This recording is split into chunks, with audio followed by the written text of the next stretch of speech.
Over 500 years ago, probably around the late or the mid 1400s, there was a Pure Land Buddhist monk named Josu.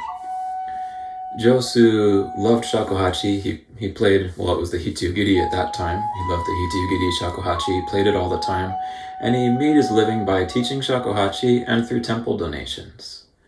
Now, we don't know what the problem was, but one day he decided to take his life.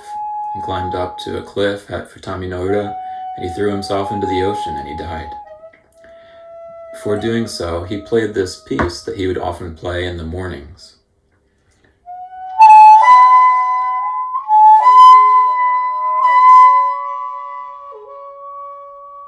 A very short and simple hitiugiri piece, but now it's known in some hitiugiri schools as Josu's death song, or the song of Josu's death, because he played it before he died. Now, later on, there was another monk named Choa, who was also a poet. He would often travel into the same area, so he was probably friends or at least acquainted with Josu. And when he heard of Josu's death, he was moved. He climbed up to the cliff where Josu had jumped off to take his life. Now, on that cliff there was a pine tree, and in the pine tree he carved a poem. Mujo shin okosu ikkyoku, ika ni shite fukishizumi ken, anaumi no yoya. A sense of impermanence evoked by a song. What is it that made him play his flute and sink down? Holes in the ocean of this world. Let's hear that again. A sense of impermanence evoked by a song. What is it that made him play his flute and sink down? Holes in the ocean of this world.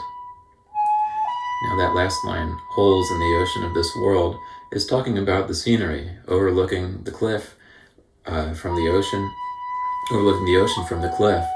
There's little islands dotting the ocean, and we call that anaumi, as in holes in the ocean. So he says holes in the ocean of this world, meaning not just the literal islands and the landscape that he can see, but also holes in the ocean of this world, holes in his own heart from losing a good friend, perhaps, or somebody who he cared about. And Josu was somebody who evidently was well liked, at least by one person and probably by more. So he was greatly missed.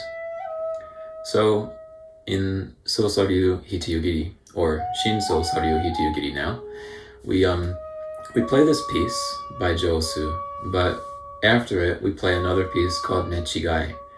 Now, since it's Josu's death song, we won't want to just end it with Josu's death, but we want to play another piece as a blessing, right? And perhaps as a prayer for the dead or for the living, for that matter. Now, hopefully, the wish is that if anybody was actually feeling like Josu did, that rather than taking matters into their own hands, they would find a good friend to talk to. Nevertheless, Josu left us with a gift, with a very simple and deeply feeling song that we can play as a requiem or a memorial song, and also as a blessing so that we don't end things with the death, right? Because death, as we know, is probably not the end of everything. If you enjoyed this and you'd like to learn hitiugiri yourself, remember the hitiugiri shakuhachi predates the fuke shakuhachi that we know, and of course all modern schools as well. It was played mostly by Pure Land Buddhists, but also by Zen Buddhists like Ikkyu Zenji, for example. And it dates back at least to the early 1300s, probably further back as well. Now, this school completely died out. However, we have Shin Sosaryu, which means new Sosaryu Shakuhachi. And if you'd like to learn together with us, you can join me at the link below. And we've got an Oshiki course, that's for beginners, that's where everybody starts, that's coming up in July of this year. So I'd love to see you there.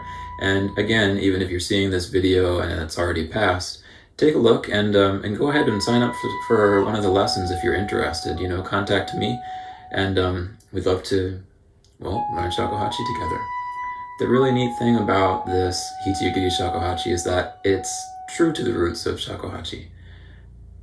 It wasn't played for entertainment. It wasn't just mere musical melodies, but it's something that monks would play as, well, something kind of close to meditation or contemplation, right? The ancient view of music is that it's something that seeks to unite earth to the way of heaven, right? So it's kind of like we pray in the Lord's Prayer, your kingdom come, your will be done on earth as it is in heaven. Well, hope to see you there. Bye.